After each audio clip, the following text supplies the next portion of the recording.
few things happened on Sunday, July 9th, 2006. Firstly, Wimbledon men's tennis, Roger Federer defeated Rafael Nadal, for those of you who follow tennis. In FIFA World Cup action, Italy beats France 5-3 on penalty kicks in overtime. Also on Sunday, July 9th, 2006, I started my YouTube account. What to do with my YouTube account? Nothing. I watched videos which back then were not very heavily watched. A very heavily watched video might have 500 or 700, maybe 1,000 views, which was like, woo, huge, massive. But I remember following a series of online videos for this one channel called Lonely Girl 15 or something like that. I'll link it over here someplace. It was a serialized YouTube event or video about a girl who's allegedly kidnapped, brought into this cult, and all these kind of weird things happened to her. What we didn't realize off the bat, but we kind of figured out as we went along, that this was a spooky story, one designed by this group to put on the YouTube to kind of help launch the channel. It wasn't necessarily sponsored by YouTube, but it was on YouTube, and very watched event on YouTube, again, for back then. Today it would have been sniff tested out in a matter of a couple of days as being bogus or whatever. But back then, in order to, I think it's still the same way now, but in order to comment on a video, you had to have a YouTube account. So I remember getting my account to comment on the Lonely Girl 15 videos.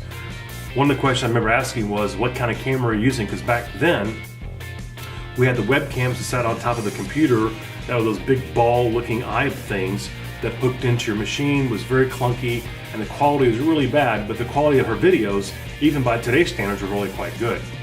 Well, what did I do with my YouTube video channel back then? Well, I did upload a number of videos to my YouTube channel, primarily with my kids and this, that, and the other, but they were all non-shared, non-publicly shared, which you could do back then. You can do that now. I did that so we could share videos with family and friends without them being out there on YouTube. Because again, I had my young kids at various ages throughout their life, and I just didn't want my kids out there like that. It was not really the vehicle that I wanted my children to be out there openly. I did also start doing a couple of vlogs. Now I'm kicking myself now for never saving them. I put them on the YouTube from a camera that I had. I don't remember which camera it even was. It did have a video setting. I didn't have an external microphone, didn't have any kind of software to put them through. I didn't have an Apple back then, and Windows gave you nothing to process a video with.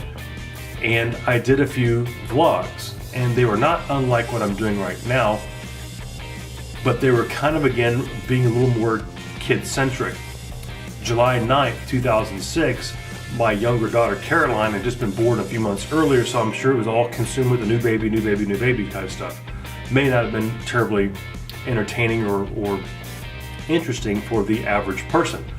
It kills me to know that I did not save any of those videos, and I have been through an awful lot of videos when I've been going through all my storehouse of videos that I have on different devices, and I'm trying to, again, like I said in my video yesterday, trying to bring all these into one place so I have everything in one place to go through them all. I have no recollection of where I placed them, no trace of them at all. I'm really disappointed in that I didn't save those older vlogs. So anyway, that's a little day in history for you, a quick video. Please be sure to like and subscribe. Again, if you have any questions or comments for me, please leave them down below, and I will see you soon. Thanks, have a great night.